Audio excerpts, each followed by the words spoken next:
میں استغفراللہ پڑھ پڑھ کر تھک چکی تھی اور مجھے ایسے لگتا تھا کہ جیسے کوئی تبدیلی ہی نظر نہیں آ رہی، نہ ہی کوئی دعا قبول ہو رہی ہے اور نہ ہی وہ کام بن رہے ہیں جن کی خواہش میرے دل میں ہے۔ تو جب سے مجھے اس آیت کا پتہ چلا اور اس آیت مبارکہ کو میں نے استغفراللہ کے ساتھ پڑھنا شروع کیا، تو آپ یقین کریں اس چیز نے میری زندگی ہی بالکل بدل کر رکھ دی۔ تو آج کی اس ویڈیو میں اسی ٹاپک پر بات کروں گی۔ آپ سے گزارش ہے کہ آپ اس ویڈیو کو کمپلیٹ دیکھ لیجئے گا، اور اگر آپ میری چینل پر نیو ہیں تو چینل کو لازمی سبسکرائب کر دیں۔ بسم اللہ الرحمن الرحیم۔ السلام علیکم مائی یوٹیوب فیملی، آئی ہوپ کہ آپ سب خیریت سے ہوں گے۔ اللہ تعالیٰ کے کرم سے میں بھی بالکل ٹھیک ہوں۔ آج سے تقریباً 5 سال پہلے کی بات ہے، میں بہت زیادہ پریشان رہتی تھی، شدید ڈپریشن میں رہتی تھی اور راتوں کو اٹھ اٹھ کر روتی تھی۔ جو میرے پرانے سبسکرائبرز ہیں ان کو پتہ ہوگا میری پریشانیوں کے بارے میں، تو جو نیو سبسکرائبرز ہیں ان کو میں بتا دیتی ہوں کہ میری زندگی میں کیا غم تھے۔ میری امی ایک تو اس دنیا سے چلی گئی تھی، اور دوسرا میری بیٹی بیمار پیدا ہوئی، اور تیسرا میرے ہسبینڈ کی جاب تک چلی گئی تھی۔ ایک طرح سے بالکل نا امیدی اور مایوسی کا عالم تھا۔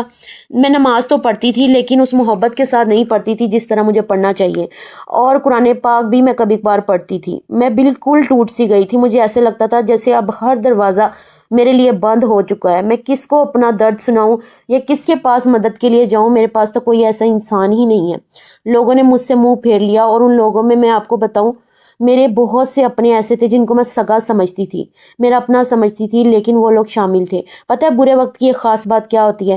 کہ وہ آپ کو اپنے اور پرائے کی پہچان ضرور کروا دیتا ہے۔ تو اگر کسی مشکل میں کوئی غیر اپنا بن کر دکھائے نا، تو اپنے اچھے وقت میں ان لوگوں کو نہیں چھوڑ دینا چاہیے۔ اس طرح مہینے گزرتے گئے تو مجھے ایک دن خیال آیا کہ میں نے سب کو اپنا دکھ درد سنا کر دیکھ لیا۔ لوگوں نے کیا کیا میرے ساتھ؟ مجھے کمزور سمجھا، میری باتوں پر ہنسنا مذاق کرنا شروع کر دیا، یا پھر آگے سے آگے میری باتیں پھیلنا شروع ہو گئی۔ لیکن میں اس اللہ کو تو سب کچھ بتانا بھول ہی گئی ہوں کہ میرے ساتھ کس نے کیا کیا کیا، یا میری زندگی میں کیا چل رہا ہے جس ذات نے میری پریشانیاں دور کرنی ہیں۔ تو ایک دن میں بہت زیادہ رو رہی تھی، تو میں نے روتے ہوئے نا قرآن پاک کھولا، اور اس میں میرے سامنے ایک آیت آئی۔ تو وہ آیت کا مفہوم یہ تھا کہ صبر اور نماز سے کام لو۔ تو مجھے ایسے فیل ہوا نا کہ جیسے اللہ تعالیٰ مجھ سے بات کر رہا ہے۔ میں نماز پڑھتی رہی، صبر کرتی رہی، اور مجھے آہستہ آہستہ سکون ملنا شروع ہو گیا۔ استغفراللہ میں ساتھ میں پڑھتی رہتی تھی، میرا دل مطمئن ہونا شروع ہو گیا۔ لیکن پھر پتہ ہے کیا ہوا؟ کہ اللہ پر توکل میرا اور زیادہ ہوتا گیا۔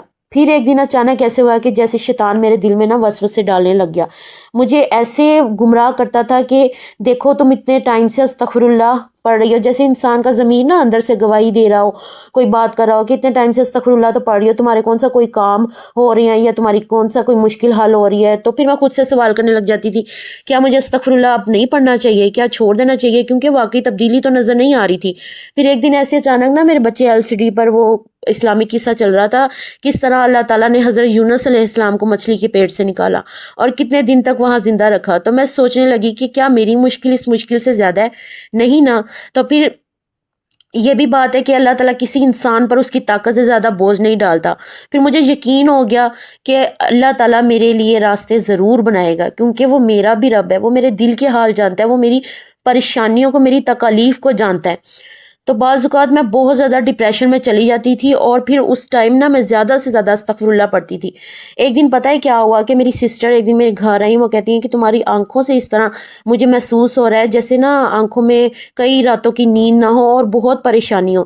دیکھیں ماں کے جانے کے بعد جو بڑی بہنیں ہوتی ہیں نا، وہ آپ کا دکھ درد اچھے سے سمجھ رہی ہوتی ہیں۔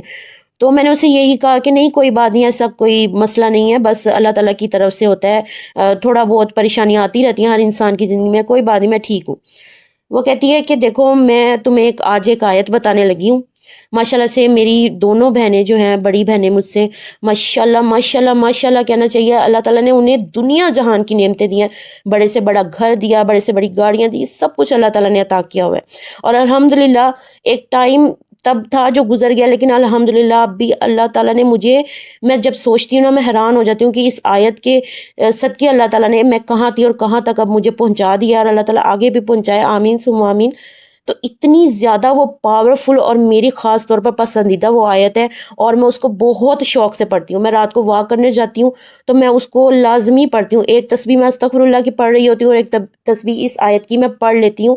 جب بھی موقع ملے میں اس تسبیح کو لازمی کر لیتی ہوں، اور مجھے اتنی پسندیدہ ہے نا کہ مجھے آج بھی اللہ تعالیٰ سے کوئی چیز چاہیے ہو نا تو میں وہ آیت لازمی پڑھ لیتی ہوں، اور ایک کتنی بڑی سے بڑی چیز ہو جو مجھے ناممکن لگ رہی ہو نا، اللہ تعالیٰ مجھے دے دیتا ہے۔ تو آپ سب کو میں وہ آیت بتانے جا رہی ہوں، اتنی خاص میری پسندیدہ آیت ہے، ربی انی لما انزلتا الیہ من خیر فقیر۔ اتنی پاورفل آیت ہے کہ بڑے سے بڑا کام بھی ناممکن لگ رہا ہو نا آپ کی زندگی میں تو ختم ہونا شروع ہو جاتا ہے۔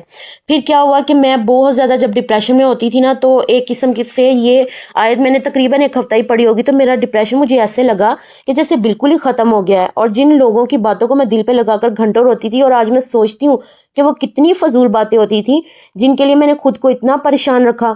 اور پھر ایک دن ایسا ہوا جب میں قرآن پاک پڑھ رہی تھی نا، تو میرے سامنے پھر سے ایک آیت آ گئی۔ یہ نا ایک طرح سے اشارے ہوتے ہیں، جیسے اللہ تعالیٰ آپ کو بتانا چاہ رہا ہو کہ کچھ ہونے والا ہے، کہ عنقریب تمہارا رب تمہیں اتنا عطا کرے گا کہ تم خوش ہو جاؤ گے۔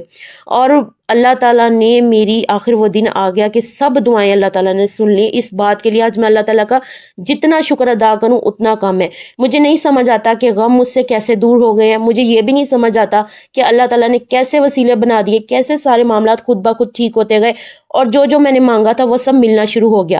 اور اس سے بڑھ کر مجھے اس بات کی خوشی ہے کہ اللہ تعالیٰ جب بھی کسی انسان کو اپنے قریب کرنا چاہتا ہے نا، تو اللہ تعالیٰ اپنے بندوں کو آزمائش میں ڈال دیتا ہے، اور اللہ تعالیٰ دیکھتا ہے کہ میرا کون سا بندہ ہے جو صبر کرتا ہے، اور میرا کون سا بندہ ہے جو مجھ سے امید رکھتا ہے، یا مجھ سے نا امید ہو جاتا ہے، یا مجھ پہ یقین رکھتا ہے، یا نہ بے اعتباری کر لیتا ہے۔ تو آپ اللہ تعالیٰ سے جیسا گمان رکھو گے نا، اللہ تعالیٰ آپ کے ساتھ ویسا ہی کرنا شروع کر دیتا ہے۔ بس ہم لوگوں کا مسئلہ پتہ ہے کہاں پہ آتا ہے، ہم ایک گمان نہیں اچھا رکھتے اور ہم امید ہار بیٹھتے ہیں۔ یہ میں نہیں کہہ رہی، ایک حدیث مبارکہ ہے کہ اللہ تعالیٰ بندے کے ساتھ ویسا ہی معاملہ فرماتا ہے جیسا اس بندے کا اللہ تعالیٰ پر گمان ہوتا ہے، اللہ تعالیٰ پر جیسا یقین رکھتے ہیں نا، جیسے ہم رکھیں گے، اچھا سوچیں گے کہ نہیں ہماری زندگی میں یہ چیز ملے گی یا اچھا ہوگا، تو اللہ تعالیٰ دیتا ہے، کیونکہ اللہ تعالیٰ کہتا ہے کہ اس بندے نے میرے سے یہ گمان رکھا ہوا ہے، اور اللہ تعالیٰ نا انسان کو 70 ماؤں سے زیادہ محبت کرنے والا ہے۔ تو میری یہ ساری باتیں کہنے کا مطلب پتہ کیا ہے، کہ آپ اللہ تعالیٰ سے بس نا امید نہ ہوا کریں، کیونکہ اللہ تعالیٰ آپ سے بہت محبت کرتا ہے، بہت زیادہ محبت کرتا ہے۔ وہ ہم سب کا رب ہے، اس کے خزانے بھرے ہوئے ہیں، اس کی جنت میں نا سب سے ادنا چیز یہ سونا چاندی ہوگی۔ تو جن معاملات کے لیے ہم بے بس ہیں، مجبور ہیں، جو ہمیں زندگی میں ناممکن چیزیں نظر آ رہی ہیں، اور ہم نا امید ہو کر نمازیں پڑھنا چھوڑ رہے ہیں، استغفر اللہ کرنا چھوڑ رہے ہیں، اور ہم گھبرا سے جاتے ہیں، تو اس بات کو یقین کریں، اللہ تعالیٰ آپ کو جوڑ رہا ہوتا ہے، آپ ٹوٹ نہیں رہے ہوتے، آپ ایک طرح سے نیو کوشش کے لیے نا ایک طرح سے بن رہے ہوتے ہیں۔ تو اپنی آپ کو پہچانے، اپنی ویلیو کو پہچانے، اور پھر سے کوشش میں لگ جائیں۔ اللہ تعالیٰ سنتا ہے انسان کی، لیکن ان کی بھی سنتا ہے جو خود کے لیے کوشش کرتے ہیں، اللہ تعالیٰ ان کی سنتا ہے۔ اپنے آپ کو اللہ کے سپرد کر دیں، اپنے سارے معاملات اللہ تعالیٰ کے سپرد کر دیں، اور بس کوشش جاری رکھیں، دعا جاری رکھیں، صبر رکھیں، اور جو زندگی میں نعمتیں ملی ہیں اور وہ ان نعمتوں پر اللہ تعالیٰ کا کروڑوں بار شکر ادا کرتے کرتے آپ زندگی گزاریں۔ اللہ تعالیٰ غیب سے مدد کرنے کے لیے راستے ضرور کھول دیتے ہیں، اور یہ میرا پرسنل ایکسپیرینس ہے، میں نے آپ سب کو بتایا ہے کہ بہت بڑی بڑی پریشانیاں ہر انسان کی زندگی میں پریشانی ہوتی ہیں، شاید میری پریشانیاں میرے لیے بڑی ہوں گی، آپ کے دکھ آپ کے لیے بڑے ہوں گے، تو پریشانیاں ہوتی ہیں ہر انسان کو، بہت زیادہ غم آتی ہیں، تکلیف آتی ہیں، لیکن اللہ تعالیٰ کی ذات انسان کو نکال دیتی ہے۔ اپنا پرسنل ایکسپیرینس آج آپ سب کو بتا دیا ہے کہ اللہ تعالیٰ نے کیسے کیسے وسیلے بنائے، تو اللہ تعالیٰ ضرور بنا دیتا ہے، بس توکل اچھا رکھنا ہے، اور اللہ تعالیٰ کو پکارتے رہنا ہے، ضد کرتے رہنا ہے، دعا کرتے رہنا ہے، آپ کو وہ چیز مل کر رہتی ہے مکمل یقین کے ساتھ، اور انشاءاللہ اللہ تعالیٰ آپ کی آگے بھی مدد فرمائے گا۔ تو پیاری بہنوں، یہ تھی میری آج کی ویڈیو، امید کرتی ہوں آپ کو یہ اچھی لگی ہوگی اور آپ کے لیے ہوپ فل ثابت ہوئی ہوگی۔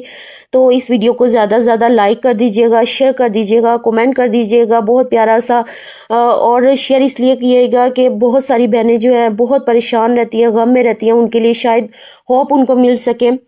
تو اپنا بہت سارا خیال رکھیے گا، دعاؤں میں یاد رکھیے گا۔ اللہ تعالیٰ میرے تمام سبسکرائبرز کی پریشانیاں دور کرے، آپ سب کو اللہ پاک خوش رکھے، آباد رکھے، آپ کی ساری پریشانیاں دور کر کے آپ کو بہت کامیابیاں دے۔ اللہ تعالیٰ ہم سب کا حامی و ناصر ہو۔